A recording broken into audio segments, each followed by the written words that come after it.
నమస్తే local news కి స్వాగతం. నీరుగుండ హనుమాన్ ఆలయంలో ఘనంగా హనుమాన్ జయంతి ఉత్సవాలను నిర్వహించారు. ముఖ్య అతిథిగా నగర మేయర్ ఆకుల సుజాత హాజరై ప్రత్యేక పూజలు నిర్వహించారు. ఆలయ కమిటీ సభ్యులు భక్తుల కొరకు ప్రత్యేక ఏర్పాట్లు చేశారు. హనుమాన్ జయంతి సందర్భంగా నిజామాబాద్ జిల్లా కేంద్రంలోని నాగారం రోడ్డులో గల నీరుగొండ హనుమాన్ ఆలయంలో హనుమాన్ జయంతి ఉత్సవాలు ఘనంగా నిర్వహించారు. శ్రీ శివ పంచాయతన సతీ సమేత నవగ్రహ ఆలయ సప్తమ వార్షికోత్సవంతో పాటు హనుమాన్ జయంతి ఉత్సవాలను కన్నుల పండుగగా నిర్వహించారు. ఉదయం 6 గంటల నుండి ప్రత్యేక పూజా కార్యక్రమాలు కొనసాగించారు. భక్తులు అధిక సంఖ్యలో తరలివచ్చి నీరుగొండ హనుమాన్ ని దర్శించుకున్నారు. ఆలయానికి వచ్చిన భక్తులకు అన్నదాన కార్యక్రమం నిర్వహించారు. నిజామాబాద్ మేయర్ ఆకుల సుజాత నీరుగొండ హనుమాన్ ఆలయాన్ని సందర్శించి ప్రత్యేక పూజలో పాల్గొని మొక్కులు తీర్చుకున్నారు. ముందుగా అందరికీ హనుమాన్ జయంతి శుభాకాంక్షలు. ఈరోజు ఏ హనుమాన్ టెంపుల్కి వెళ్ళినా లక్షల మందిలో 1000 మందిలో కనిపిస్తున్నారు. బ్రహ్మాండంగా జరుపుకుంటున్నారు ప్రజలందరూ, భక్తులందరూ. అదేవిధంగా 41 రోజు భక్తి శ్రద్ధలతో మాల వేసిన స్వాములందరూ కూడా ఏ టెంపుల్కి వెళ్ళినా భక్తి శ్రద్ధలతో పూజలు చేస్తున్నారు, విఘ్నాలు చేస్తున్నారు. మరి అక్కడ చూస్తుంటే మరి అన్నదాన కార్యక్రమాలు కూడా బ్రహ్మాండంగా ఏ టెంపుల్ వెళ్ళినా కూడా బ్రహ్మాండమైన అన్నదాన కార్యక్రమాలు జరుపుకుంటున్నారు.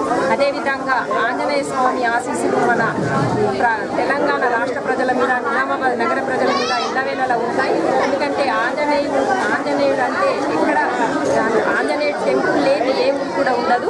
ఎక్కడ చూసినా ఆంజనేయ టెంపుల్ కంపల్సరీ ఉంటుంది. చిన్నపిల్లలు భయపడినా కానీ ఆంజనేయ స్వామిని తలుచుకుంటారు. అదేవిధంగా ఈరోజు నేరడుగొండ హనుమాన్ కడిగి ప్రతి ఇయర్ రావడం జరుగుతుంది. ఇక్కడ కూడా పెద్ద ఎత్తున భక్తులందరూ వచ్చి పాల్గొన్నందుకు వారందరికీ నేను ధన్యవాదాలు తెలుపుకుంటూ మరి జై శ్రీరామ్ జయ. నిజామాబాద్ జిల్లాలోని ఏఆర్పి గ్రామంలో విషాదం చోటు చేసుకుంది. నిన్న వెలువడిన ఇంటర్మీడియట్ పరీక్ష ఫలితాలలో తాను పాస్ కాకపోవడంతో తీవ్ర మనస్తాపానికి చెందిన ఓ విద్యార్థిని బలన్మరణానికి పాల్పడిన హృదయ విదారక సంఘటన నిజామాబాద్ జిల్లాలో చోటు చేసుకుంది. ఎడపల్లి మండలంలోని ఏఆర్పి గ్రామానికి చెందిన గోపాలకృష్ణ అనురాధ దంపతుల కూతురు తోట వెన్నెల ఇంటర్మీడియట్ సిఈసి 2వ సంవత్సరం చదువుతుంది. గత సంవత్సరం మొదటి సంవత్సరం పరీక్షల్లో పాస్ అయింది. నిన్న వెలువడిన 2వ సంవత్సరం పరీక్ష ఫలితాల్లో 2 సబ్జెక్టులు తప్పడంతో విద్యార్థిని నిండు ప్రాణాలు తీసుకుంది. బోధన్ విజేత కాలేజీలో 2వ సంవత్సరం చదువుతున్న తోట వెన్నెల నిన్న వెలువడిన ఇంటర్ ఫలితాల్లో ఫెయిల్ కావడంతో మనస్తాపానికి గురై ఎలుకల మందు సేవించి మృతి చెందింది. కేసు నమోదు చేసిన పోలీసులు దర్యాప్తు కొనసాగిస్తున్నారు. ఈ సందర్భంగా సిఐ షాకిర్ అలీ మాట్లాడుతూ ఏఆర్పి గ్రామానికి చెందిన 18 సంవత్సరాల తోట వెన్నెల బోధన్లోని విజేత కళాశాలలో ఇంటర్ మొదటి సంవత్సరం పూర్తి చేసుకుని ద్వితీయ సంవత్సరం చదువుతుందని, నిన్న ప్రకటించిన ఇంటర్ 2వ సంవత్సరం పరీక్షల్లో 2 సబ్జెక్టులు ఫెయిల్ అయిందని, దీంతో మనస్తాపం చెందిన వెన్నెల ఇంట్లో ఎవరు లేని సమయంలో ఎలుకల మందు సేవించి ఆత్మహత్యకు పాల్పడిందని, కొన ఊపిరితో ఉన్న విద్యార్థిని కుటుంబ సభ్యులు బోధన్లోని ప్రైవేట్ ఆసుపత్రికి తరలించగా చికిత్స పొందుతూ మృతి చెందినట్లు సిఐ షాకిర్ అలీ తెలిపారు. విద్యార్థిని మృతితో ఏఆర్పి గ్రామంలో విషాద ఛాయలు అలుముకున్నాయి. 7 గంటల ప్రాంతంలో ఎడపల్లి మండలంలోని ఏఆర్పి క్యాంపులో తోట వెన్నెల ఏజ్ 18 సంవత్సరాలు.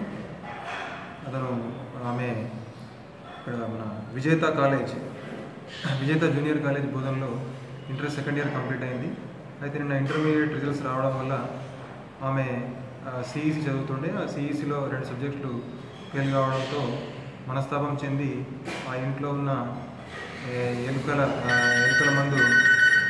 గుళికలు తీసుకోవడం వల్ల ఇమీడియట్గా వాళ్ళ మదర్ చూసి బోధన్లో ఉన్న ప్రైవేట్ హాస్పిటల్కి తరలించడం జరిగింది. అక్కడి నుండి మళ్ళీ నిజామాబాద్కు తరలించడంతో అక్కడ డాక్టర్లు చూసి చనిపోయిందని చెప్పడంతో తీసుకురావడం జరిగింది. దాంతో ఆమె తండ్రి గోపాలకృష్ణ కంప్లైంట్ మేరకు కేసు రిజిస్టర్ చేసి పోస్టుమార్టం నిమిత్తం బోధన్ ఏరియా ఆసుపత్రికి డెడ్ బాడీని తరలించడం జరిగింది. నిజామాబాద్ జిల్లాలోని జీచ్పల్లి 7వ బెటాలియన్లో హనుమాన్ జయంతి ఉత్సవాలను ఘనంగా నిర్వహించారు. కమాండెంట్ సాంబయ్య దంపతులు హాజరై ప్రత్యేక పూజలు జరిపారు. డిచ్పల్లి మండల కేంద్రంలోని శ్రీ లక్ష్మీ వెంకటేశ్వర స్వామి ఆలయ ప్రాంగణంలో గల 41 అడుగుల శ్రీ ఆంజనేయ స్వామి మందిరంలో హనుమాన్ జయంతి వేడుకలు ఘనంగా జరిగాయి. డిచ్పల్లిలోని తెలంగాణ ప్రత్యేక పోలీస్ 7వ బెటాలియన్ పటాలంలో లక్ష్మీ అమలపాకుల అర్చనలో కమాండెంట్ సాంబయ్య దంపతులు బెటాలియన్ సిబ్బందితో కలిసి పాల్గొన్నారు. హనుమాన్ జయంతి సందర్భంగా జరిగిన పలు కార్యక్రమాల్లో కమాండెంట్ సాంబయ్య దంపతులు హాజరై ప్రత్యేక పూజలు చేశారు. ఉదయం 5 గంటల నుండి 6:30 వరకు హనుమాన్ జననం వృత్తాంతం, మహా నైవేద్య హారతి, 7 గంటలకు మంత్ర పుష్ప తీర్థ ప్రసాద వితరణ చేపట్టారు. భక్తులు అత్యంత భక్తి శ్రద్ధలతో అష్టోత్తర అర్చనలు చేశారు. 7వ బెటాలియన్లోని పోలీసు కుటుంబాల సభ్యులు మహాసీనులు కుంకుమార్చనలు మంగళహారులతో శ్రీ ఆంజనేయ స్వామికి నైవేద్యం సమర్పించి 1,00,000 తమాలపాకులతో పూజలు చేపట్టారు.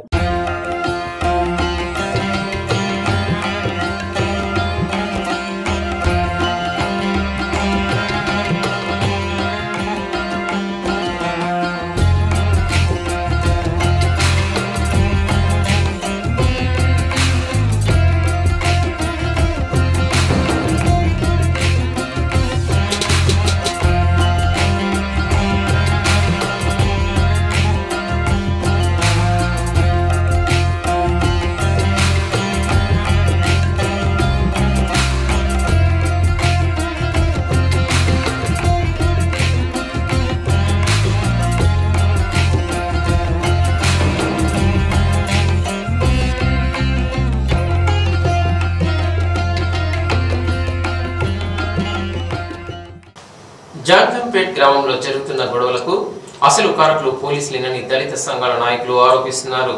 ఎస్సీ ఎస్టీ అట్రాసిటీ కేసు నమోదై నెల రోజులు దాటినా కూడా ఇప్పటి వరకు నిందితులను పోలీసులు అరెస్టు చేయకపోవడంతోనే నిందితులు గొడవలు సృష్టిస్తున్నారని తెలిపారు.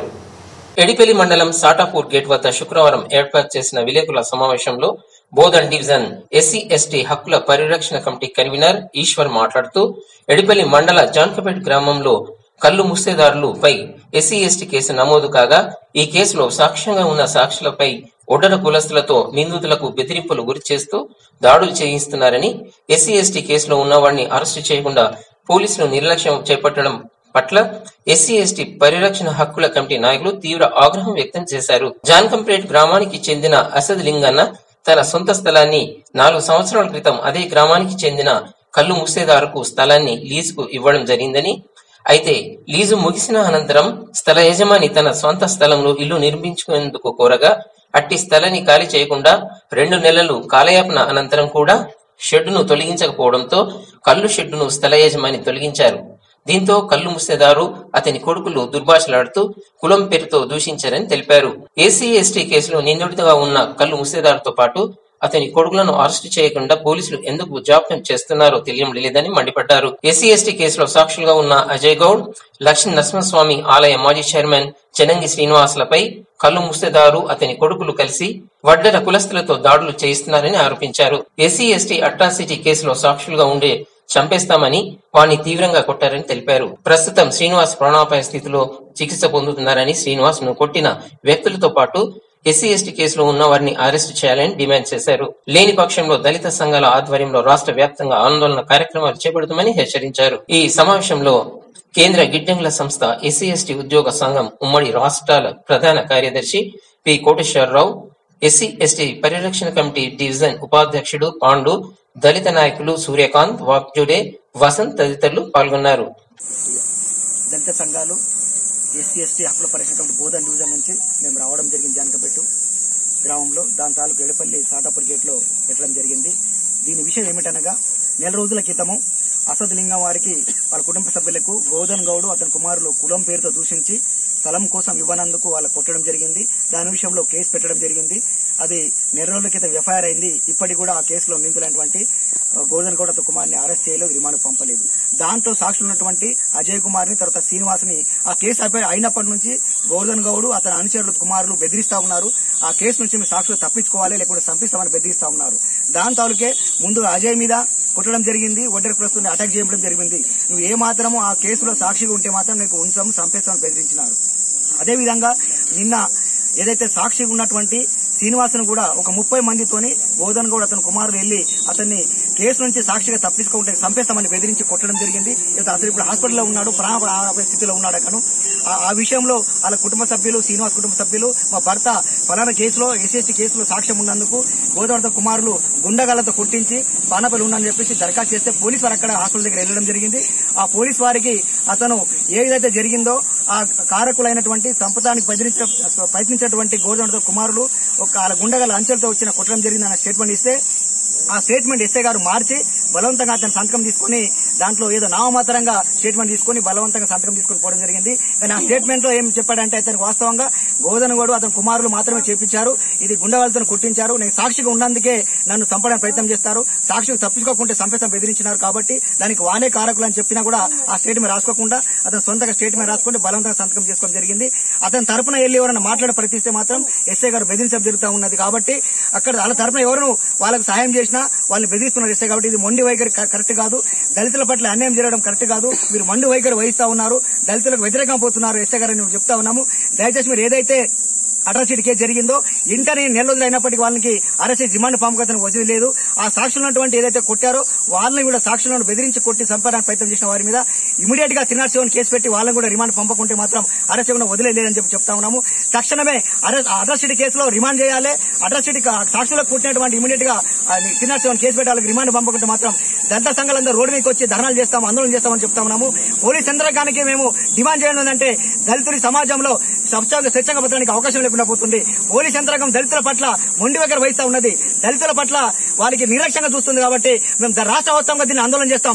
ఇమీడియట్ గా ఏదైతే జరిగిన విషయాన్ని ఇమీడియట్ గా చేసుకోకుంటే ఆ 2 కేసులు ఇమీడియట్ గా మీరు దాన్ని 307 చేయాలి. ముందు జరిగిన అట్రాసిటీ కేసులో ఇమీడియట్ గవర్నర్ కుటుంబ సభ్యులను అరెస్ట్ చేయకుండా మాత్రం వదిలే ప్రసక్తి లేదు. ఇది రాష్ట్ర వ్యాప్తంగా ఆందోళన చేస్తామని చెప్పి మేము పోలీసులను డిమాండ్ చేస్తా ఉన్నాం.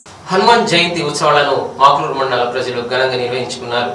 ప్రత్యేక పూజలు చేసిన భక్తులు అంజనకు మొక్కులు తీర్చుకున్నారు.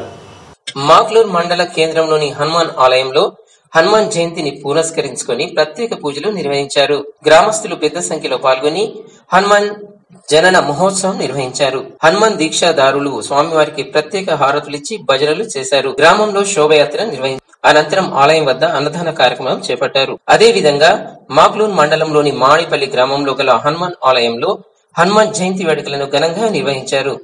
హనుమాన్ జయంతి సందర్భంగా ఆలయాన్ని సుందరంగా తీర్చిదిద్దారు. ఉదయం నుంచి భక్తులు అధిక సంఖ్యలో తరలివచ్చి అంజనులను దర్శించుకున్నారు. ఈ సందర్భంగా ఆలయంలో భక్తులు భజన కార్యక్రమాలు చేపట్టారు. అంజనకు ప్రత్యేకంగా అలంకరణ చేపట్టి సింధూరాభిషేకం, పుష్పాభిషేకం నిర్వహించారు. భక్తుల కోసం అన్నదానం కార్యక్రమం ఏర్పాటు చేశారు. గ్రామస్తులతో పాటు చుట్టుపక్కల గ్రామాల ప్రజలు పెద్ద సంఖ్యలో తరలి వచ్చి హనుమంతుని దర్శించుకున్నారు.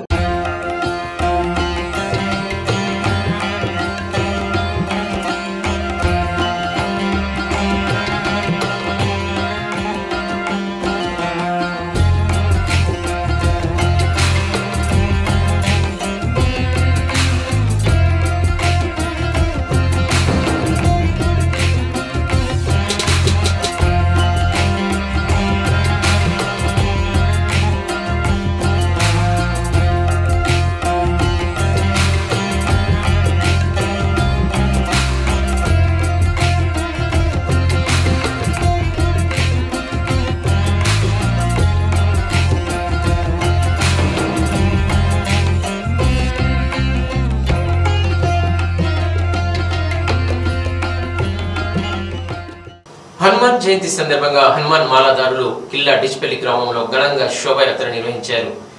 అంజనమాల ధరించడం తమ పూర్వజన్మ సుకృతమని హనుమాన్ దీక్షాదారులు పేర్కొన్నారు. డిచ్పల్లి మండలంలోని డిచ్పల్లి కిల్లా గ్రామంలో ఘనంగా హనుమాన్ జయంతి వేడుకలు నిర్వహించారు. 41 మరియు 21 రోజుల పాటు కఠోర ఉపవాస దీక్షలతో నిత్యం హనుమాన్ పూజలు చేస్తూ హనుమాన్ జయంతి రోజు హనుమాన్ భక్తులు జై శ్రీరామ్ జై జై శ్రీరామ్ నినాదాలు చేస్తూ గ్రామంలో ప్రధాన వీధుల గుండా హనుమాన్ శోభయాత్ర నిర్వహించారు.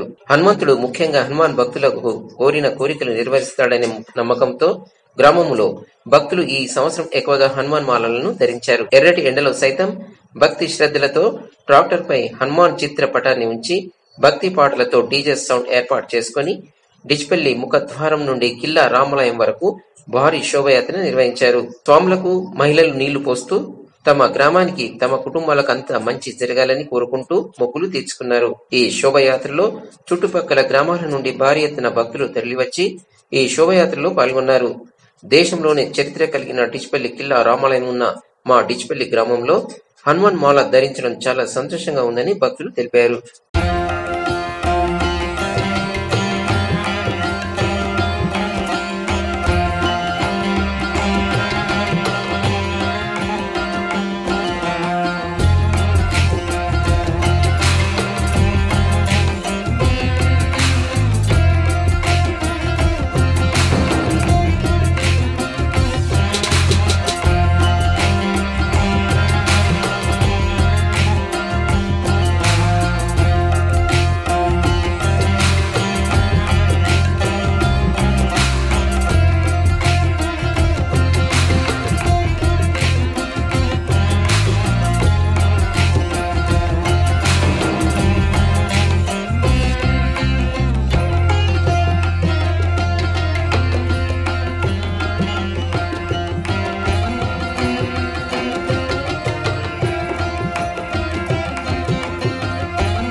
ఈ వార్తలు ఇంతటితో సమాప్తం.